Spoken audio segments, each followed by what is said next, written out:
Amal solehnya diterima oleh Allah sehingga pahalanya banyak. Bisolatin wa zakatin wa saumin, bahkan puasa, amal-amal pokok. Tapi kenapa mereka disebut sebagai orang yang bangkrut ya Rasulullah? Kenapa mereka akhirnya tidak menikmati, tidak bisa menikmati pahala dari amal soleh yang mereka lakukan ya Rasulullah? Maka Rasulullah sallallahu alaihi wasallam melanjutkan, wa qad syatama hadza wa qad fa'ala, kata Rasulullah sallallahu alaihi wasallam. Ini orang ketika di dunia amal solehnya banyak, rajin sholatnya, rajin puasanya, rajin beribadahnya, tapi kata Rasulullah sallallahu alaihi wasallam, dia senang. Jamaah yang dimuliakan oleh Allah, untuk hasil yang maksimal dalam menyaksikan video ini dapat menggunakan headset, earphone, atau alat bantu dengar langsung lainnya. Sudah, mari kita saksikan. Alhamdulillah, nahmaduhu wa nasta'inuhu wa nastaghfiruh wa na'udzu billahi min shururi anfusina wa sayyiati a'malina. May yahdihillahu fala mudilla lahu wa may yudlil falan tajida waliyyan mursyida.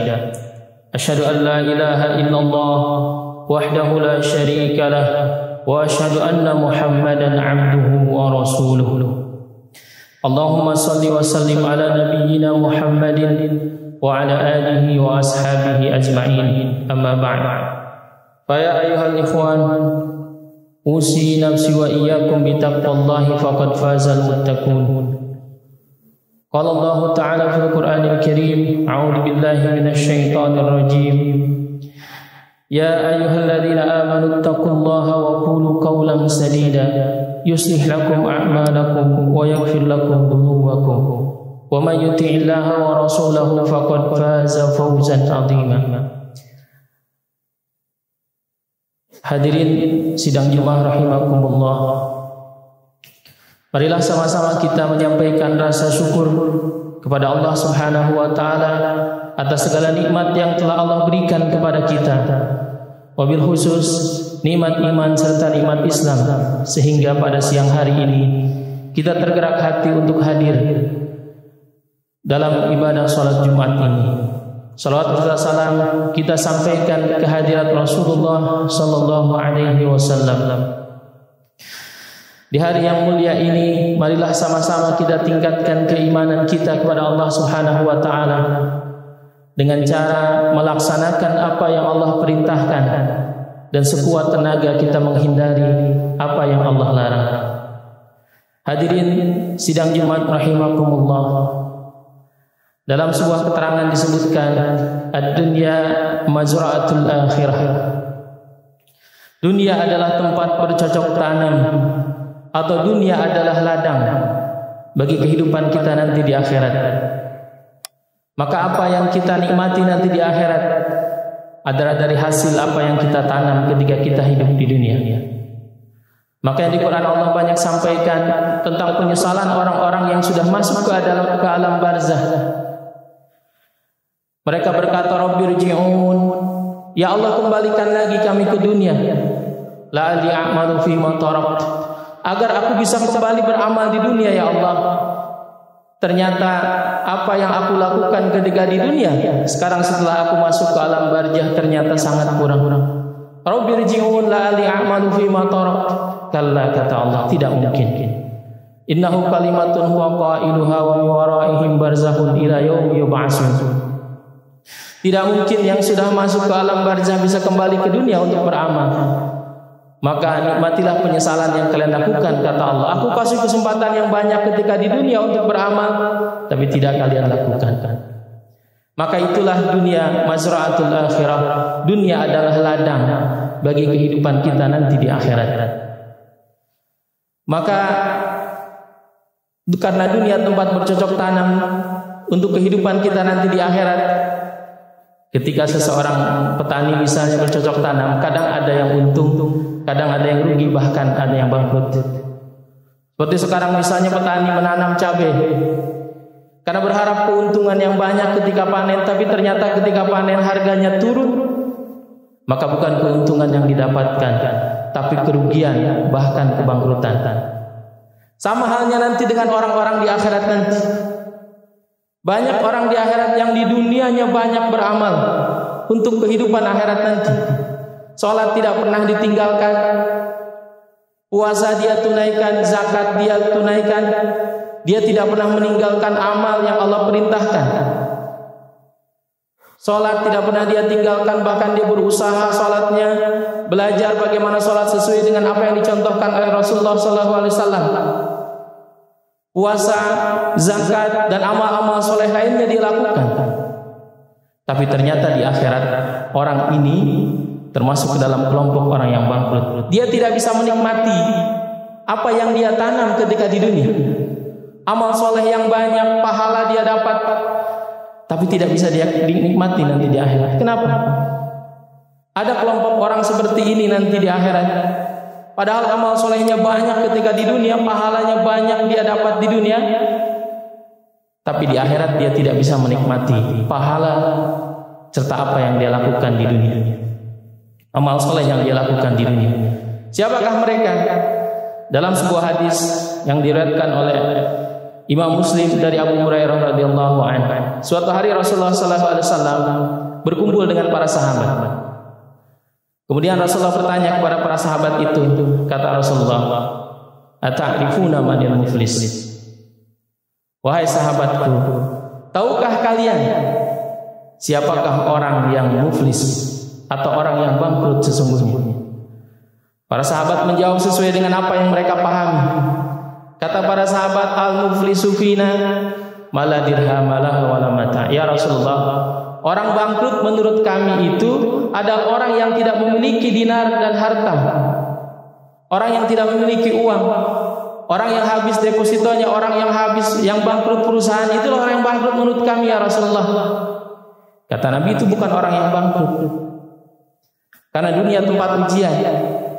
Dulu Nabiullah Ayub alaihissalam orang kaya, hartanya banyak, anaknya banyak, fisiknya sehat, tapi Allah ambil hartanya, Allah ambil, kemudian anaknya Allah ambil, kesehatannya Allah ambil, tapi karena beliau sabar Allah uji dan Allah kembalikan lagi semuanya. Maka kata Rasulullah SAW, itu bukan bangkrut sesungguhnya, karena dunia tempat ujian. Yang bangkrut itu adalah orang nanti di akhirat. Siapakah mereka ya Rasulullah? Kata Rasulullah, "Al-muflisu min ummati ya'ti yaumal qiyamati bi sholati." Orang yang bangkrut sesungguhnya, kata Rasulullah SAW, orang yang rugi sesungguhnya, orang yang miskin sesungguhnya, kata Rasulullah, orang-orang nanti di akhirat. Ya'ti yaumal qiyamah, pada hari kiamat dia datang dengan membawa banyak pahala.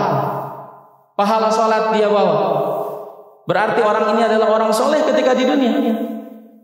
Dia beriman kepada Allah, melakukan sholat. Sholat dia laksanakan dengan ikhlas sehingga sholatnya diterima dan dia mendapatkan pahala yang banyak. Bisolatin, kata Nabi.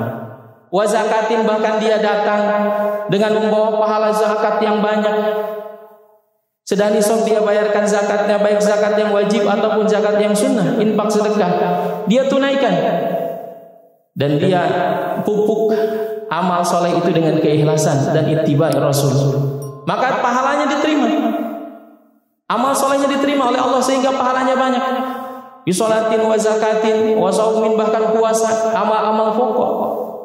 Tapi kenapa mereka disebut sebagai orang yang bangkrut ya Rasulullah? Kenapa mereka akhirnya tidak menikmati, tidak bisa menikmati pahala dari amal soleh yang mereka lakukan ya Rasulullah? Maka Rasulullah SAW melanjutkan, wa qad syatama hadza wa qad fahada, kata Rasulullah SAW. Ini orang ketika di dunia amal solehnya banyak, rajin sholatnya, rajin puasanya, rajin beribadahnya, tapi kata Rasulullah SAW, dia senang mencaci orang lain, dia senang memfitnah orang lain, dia melukai orang lain secara psikis, dia melukai hati orang lain dengan mulutnya, atau kalau sekarang dengan jarinya, dia melukai orang lain, memfitnah orang lain. Kemudian dia syatama hadam, memaki-maki orang lain tanpa sebab. Maka kata Rasulullah, orang seperti ini orang yang akan bangkrut nanti di akhirat. Yang selanjutnya siapa lagi ya Rasulullah? Wa akala mala hada, kata Rasulullah. Orang yang akan bangkrut di hari kiamat adalah orang yang memakan harta orang lain, yang menjadi hak orang lain dia ambil.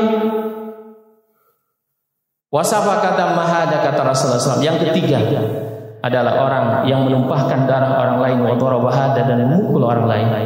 Artinya orang yang menyakiti fisik orang lain.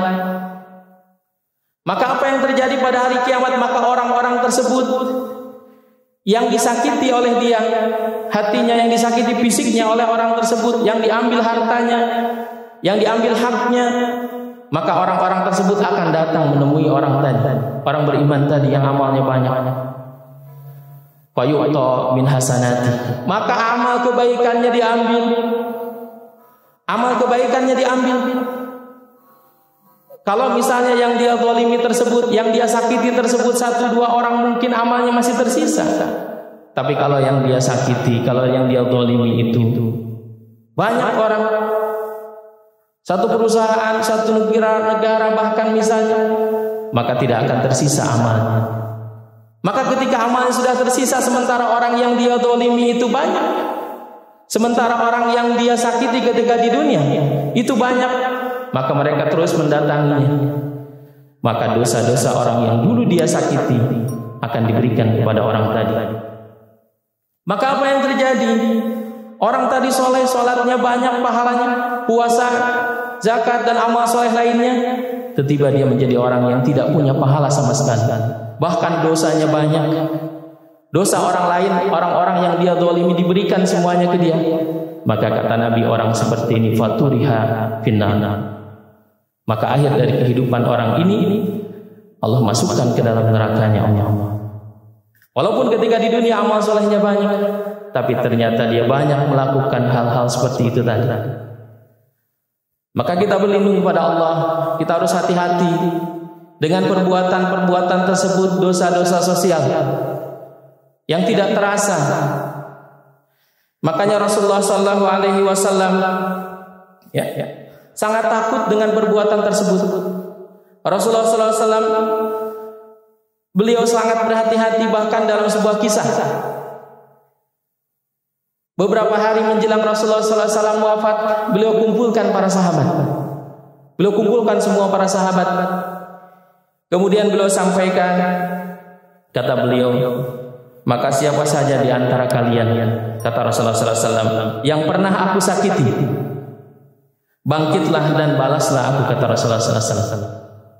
Sebelum datang nanti pada hari kiamat kelak, semuanya akan dibalas oleh Allah. Maka kata Rasulullah, wahai sahabatku, selama aku hidup dengan kalian, bermuamalah dengan kalian, bekerja dengan kalian, siapakah di antara kalian yang pernah aku sakiti?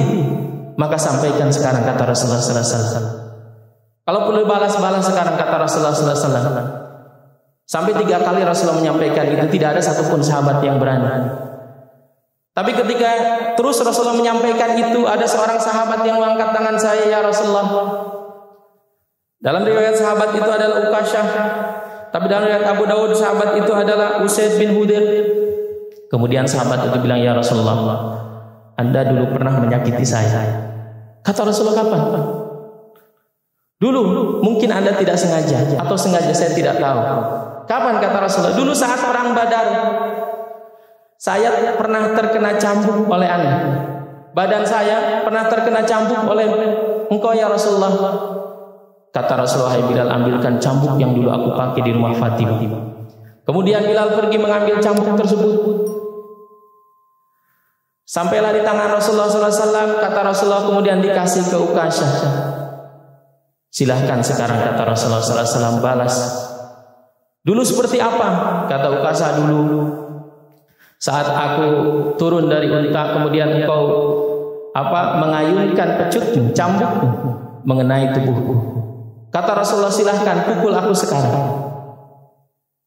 Silahkan, kata Rasulullah SAW. Tapi kata Uqasyah, ya Rasulullah, dulu aku sedang membuka baju saat dulu cambukmu mengenai tubuhku. Kata Rasulullah, maka Rasulullah SAW membuka baju. Silahkan Uqasyah, lakukan sekarang. Kalau memang kau pernah aku sakiti, aku tidak mau nanti dimintai di hari kiamat, lakukan saat ini, kata Rasulullah SAW.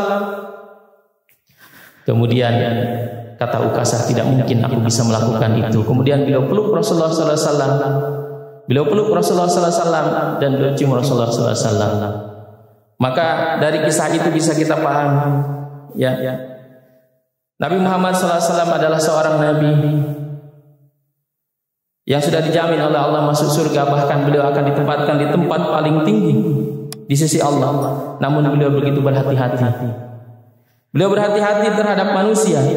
Ia tidak ingin meninggalkan dunia ini sementara masih ada orang yang ia sakiti, sementara masih ada orang yang sakit hati kepadanya. Selain minta dibalas, maka Rasulullah SAW minta kepada sahabat, jika siapapun yang pernah aku sakiti baik secara lisan ataupun secara fisik, maka kalau mau dibalas-balas hari ini. Maka itulah Rasulullah SAW. Maka hadirin jamaah Jumat rahimakumullah, jangan sampai kita termasuk ke dalam kelompok orang-orang yang rugi nanti di akhirat. Karena kalau bangkrut di dunia, kita masih bisa kembali bangkit. Tapi bagaimana jika bangkrut di akhirat, apa yang harus dilakukan?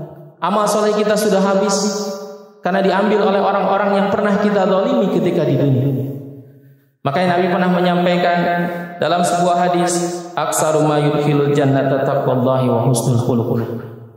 Hal yang paling banyak memasukkan seseorang ke surga itu adalah takwa kepada Allah dan berakhlak mulia. Seimbang antara takwa dengan akhlak mulia, seimbang antara hubungan kita kepada Allah dan hubungan kita kepada manusia. Maka Rasulullah SAW menyampaikan dalam sebuah hadis, ma min syai'in asqalu fil mizanil mu'min yaumal qiyamati min husnil khuluq.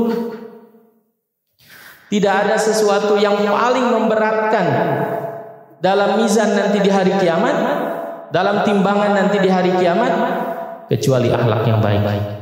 Akhlak yang baik adalah hal yang akan memberatkan timbangan nanti di hari kiamat. Maka wa innallaha yubghidul fahisal badi, kata Rasulullah SAW, sesungguhnya Allah sangat membenci orang-orang yang kata-katanya kasar dan kotor. Maka itulah Rasulullah SAW menyampaikan kepada kita agar kita berhati-hati. Ibadah harus kita tingkatkan, tapi akhlak pun harus kita tingkatkan. Harus seimbang, jangan sampai hanya ibadah kepada Allah yang baik, tapi hubungan dengan manusia tidak baik. Melakukan 3 hal tadi: mencaci maki, memfitnah, mengambil hak orang lain, membunuh, bahkan menyakiti fisik orang lain. Maka hadirin jamaah Jumat rahimakumullah, semoga kita dapat menjaga amal ibadah kita agar di akhirat kelak tidak ludes oleh dosa-dosa sosial akibat kedoliman yang kita perbuat. Dan mudah-mudahan kita semuanya senantiasa diberikan kekuatan oleh Allah Subhanahu wa taala untuk mampu menjaga lisan, tangan, dan anggota tubuh lainnya dari melakukan perbuatan-perbuatan yang mendolimi orang lain, agar kita tidak tergolong sebagai orang-orang yang bangkrut nanti di hari kiamat. Barakallahu li wa lakum fil Qur'anil azim wa nafa'ani wa iyyakum bima fihi minal ayati wal dzikril hakim wa taqabbala minni wa minkum tilawatahu innahu huwas samiul alim. Aqulu qawli hadza wastaghfirullahal azim li wa lakum wastaghfiruhu innahu huwal ghafurur rahim.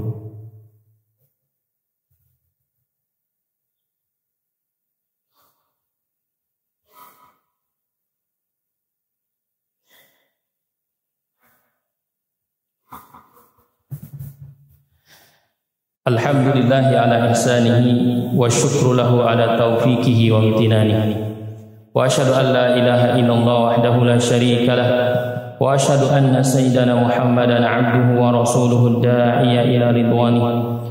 Allahumma salli ala sayyidina Muhammadin wa ala alihi wa ashabihi wa sallim tasliman katsira, amma ba'd. Fa ya ayuhan nasu taqullaha fima amara wantahu amma naha wa'lamu anna Allah amarakum bi amrin bada fihi bi nafsihi wa sana bi malaikatihi bi qudsihi wa qala ta'ala inna Allaha wa malaikatahu yusholluna 'alan nabi ya ayyuhalladzina amanu shallu 'alaihi wa sallimu taslima. Allahumma shalli 'ala sayyidina Muhammad wa 'ala alihi wa ashabihi ajma'in. Allahumma ighfir lil mu'minina wal mu'minat wal muslimina wal muslimat al ahya'i minhum wal amwat اللهم أعز الإسلام والمسلمين وأذل الشرك والمشركين وانصر عبادك الموحدين وانصر من نصر الدين واخذل من خذل المسلمين ودمر أعداءك أعداء الدين. اللهم ادفع عنا البلاء والوباء والزلازل والمحن وسوء الفتن والمحن ما ظهر منها وما بطن عن بلدنا إندونيسيا خاصة وسائر البلدان المسلمين عامة يا رب العالمين. ربنا آتنا في الدنيا حسنة وفي الآخرة حسنة وقنا عذاب النار. ربنا ظلمنا أنفسنا وإن لم تغفر لنا وترحمنا لنكونن من الخاسرين. عباد الله إن الله يأمر بالعدل والإحسان وإيتاء ذي القربى وينهى عن الفحشاء والمنكر والبغي يعظكم لعلكم تذكرون. فاذكروا الله العظيم يذكركم واشكروه على نعمه يزدكم ولذكر الله أكبر.